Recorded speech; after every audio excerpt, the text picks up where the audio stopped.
So tonight I've decided to compare these two telescopes, the refractor against the Maksutov. The Maksutov is 6 inch and the refractor 3.5 inch. Let's go and compare.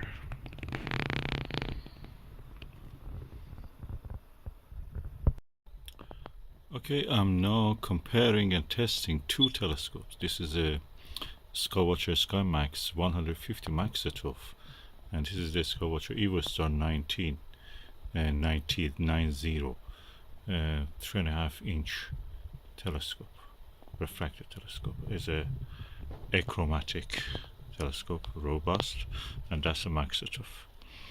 And so let's compare. The first thing you notice, focus easily. That one comes with the extension tube. This one I just use its own draw tube, so no problem coming focus. I'm using Japanese style, which means that there is no star diagonal. The first thing is that the image in this is not as sharp as this. I just brought it out and I didn't let it to cool down to the ambient temperature. So because the tube is closed, the image has turbulence in it. You don't see it, but you see it in a form that the image is not very clear yet. You can see Jupiter bands, but in this one, even with the 26mm, it's very clear. That one with the 10mm aspheric SVBony is not clear. I'm using this observatory tent and using this to exclude the street light when I'm inside and observing. So let's put the 10mm on this one and compare. Okay, I have looked through this 10mm, and when I compare it with this 10mm, the image size is very similar, very close together. This one has slight chromatic aberration. You can see a little bit of blue around the disk of the planet. The clarity of the two belts is very similar to this Maksutov. Probably slightly a little bit this one is better. But I'm going now to test it again on this at this time.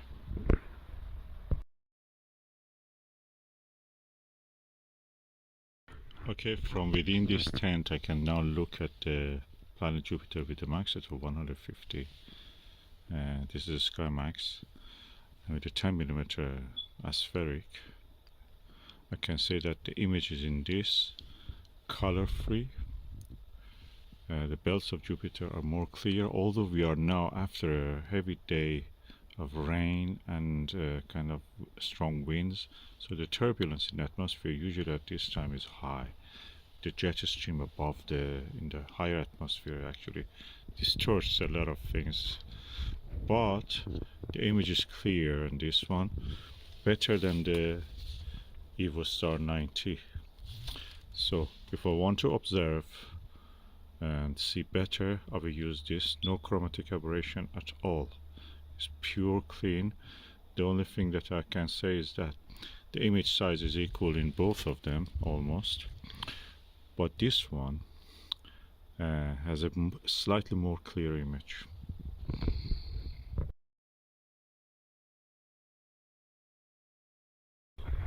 Okay, I have now changed to SLV 6mm, Vixen SLV 6mm eyepiece. The image is the edge of the Jupiter is not sharp. The belts are a little bit fuzzy, but you can see details. You know, it's not. I don't say that you don't see, but it's not as good as what I saw in the 10mm, although it is a little bit magnified. So I may go now for a Starguider 8mm just to see how it is with that.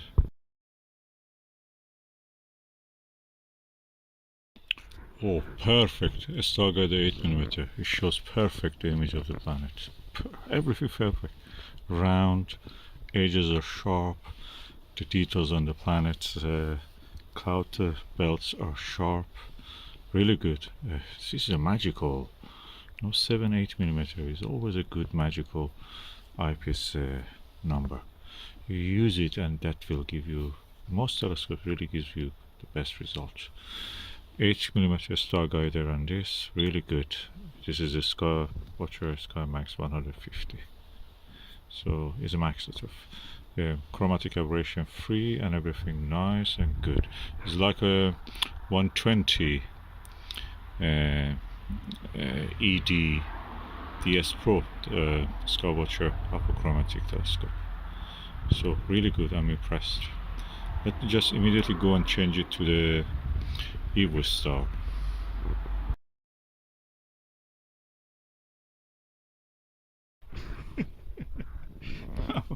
This 8mm Starguider is a magical eyepiece.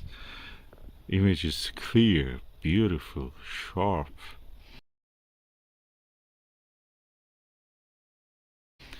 And 10mm SVBony was not as good as this. And you can see a lot of details. Which one I prefer? I think both of them are nice. This one is slightly smaller. The image scale is smaller, so magnification is definitely less. In this one, with this, not with this eyepiece, I just put it for stopping the air going inside. With the Starguider on this Skywatcher here, the image is really better, bigger slightly, chromatic aberration free. But this one is just so beautiful. Just background of the sky is velvety color, and the planet shines. All the details I can see in this, I can see in this at the same time. This is just a little bit bigger. But which one I prefer? I cannot really choose. Both of them are good. I mean, if you get a Skywatcher, any of these telescopes, both of them are Skywatcher. Get a Starguider 8mm also. For both of them is good. Perfect. On Jupiter, which is a really sensitive target for assessing the all the image quality of these two different styles of telescope, one Maksutov and one refractor. In this one you see a slightly chromatic aberration, not much, with the Starguider especially. With this one absolutely no chromatic aberration, beautiful, clear. The price of that of course is around 3 times of this, so you make your choice. This one I prefer it, I love it. It's light, it has wide angle, you can use it for versatile, it's very solid. And this one is a bit heavy. I have not used it as much as this one probably, but the image is perfect. If you cannot afford the apochromatic, this is the telescope to go. And with this with the focal reducer like Celestron 0.63 times focal reducer, it practically can become a wide field telescope, especially if you go straight through. I recommend it. I've noticed now that all these star diagonals introduce some actually chromatic aberration. You will be surprised. Yeah, they do. And also they reduce the clarity of the image and everything. For planets, definitely I will go for this. And both of them are nice. I love both of them. This is bigger, so it needs a little bit more handling. This one comes with its own mount. You get only 2 with this, and the finder, not this one. This is a big one. I've attached it. They give you a 30mm one, I think. And yeah, so as a package, I think this is perfect. The Evostar is perfect as a package. Just get a ED, Starguider ED eyepiece. You will miss something if you don't. You will not understand what I'm saying unless you look through one of these. This is magical. Velvet clear background, the sky, and the planet shining through. It's like these old paintings in these French books, Flammarion and others, completely painted, beautifully black. And this is the 8mm Starguider, and this is the 12mm Starguider on this Maksutov and this refractor. Both of them are Skywatcher, 150mm, 90mm. Okay, the image is very good in both of them. This is pure chromatic aberration free image, and this is a slight chromatic aberration, the tinge of yellow, very faint at the terminator, or the boundary of the dark and bright. Which one I prefer, the image quality? I prefer this one in the image quality. This is good, this is better. But if you want to buy, of course, this comes as a package, whole package. You can receive a tripod, you receive a quadruple mount for it, and you receive the eyepiece and the whole thing. This one just comes with a, as I mentioned, just optical tube assembly. So as a package, this is the better option. And with this one, you need mount and diagonal and everything. I think diagonal they give you also.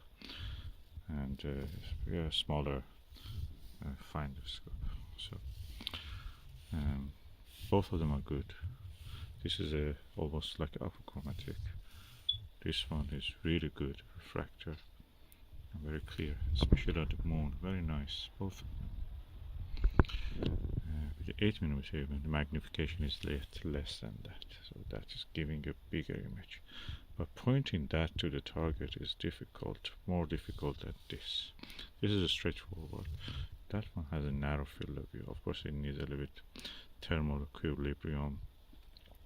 The meniscus in front of it also gets fogged and get a little bit, mist and condensation in it.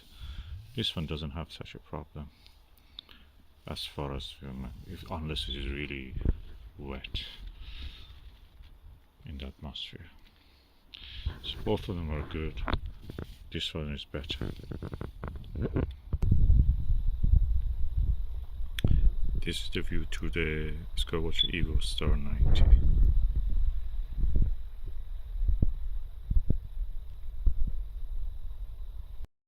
Okay, as you may see, when you use the camera to video the moon, for example, it's not always the highest magnification the better, because anyway, it may, camera will not be able to cope with the magnification as much as your eyes can adapt easily to it. I can say that the image in both of them are sharp. Which one I prefer? Both of them are good. I prefer this one a little bit slightly less magnification. With this one, the same eyepiece gives more magnification. Visually it is alright, but with the video it doesn't look that that much better. So I prefer less magnification. Probably 12mm will be here better. And now I'm with the 12mm ED Starguider.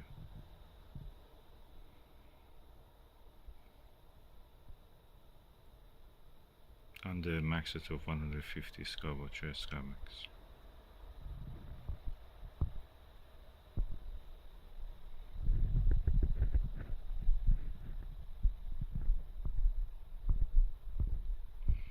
The focus can be sharper, but I cannot do that because I'm holding the camera. Cannot make it really any sharper. Sometimes you feel that you need 3 hands.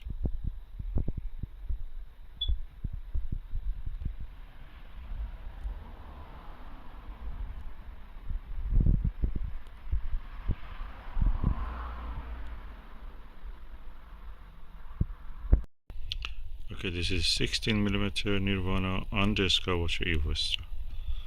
Perfect image. You can really reach very sharp focus all across. So Maksutov, in this case, I don't think that is as good as the Evostar refractor. 16mm definitely gives you a really good fit of the full disk of the moon. Beautiful, pleasant. I go for the Evostar on this with the 16mm eyepiece. For example, if you have 25mm, you can also borrow it 2 times and just reach 12.5. Will be a little bit bigger than this, the image, but not bad actually, quite good.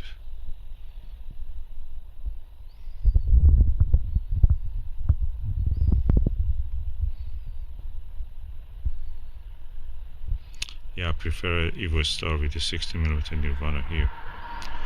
Any eyepiece in this range probably will give you the full moon, full disk of the moon visible, full face of the moon I should say, flat earthers now will say that the moon is also a disk. That's just a language. Our language is not very rich in that sense. Our language is probably, we can say that it belongs to archaic times, antiquity, when people use this kind of terms for describing the celestial bodies. And since I'm inside this tent, practically the light pollution doesn't bother me directly into my eye, but of course the sky background can be a problem. But I'm looking at the bright objects like planets, like Jupiter and the moon, so it's not a problem here. But the nuisance of the light on scattered light from the corner of your eye or anything inside this tent is completely non-existent. I'm not bothered by the light at all. The only light is the moon and Jupiter. And I can move this tent, it's very easy to move it around.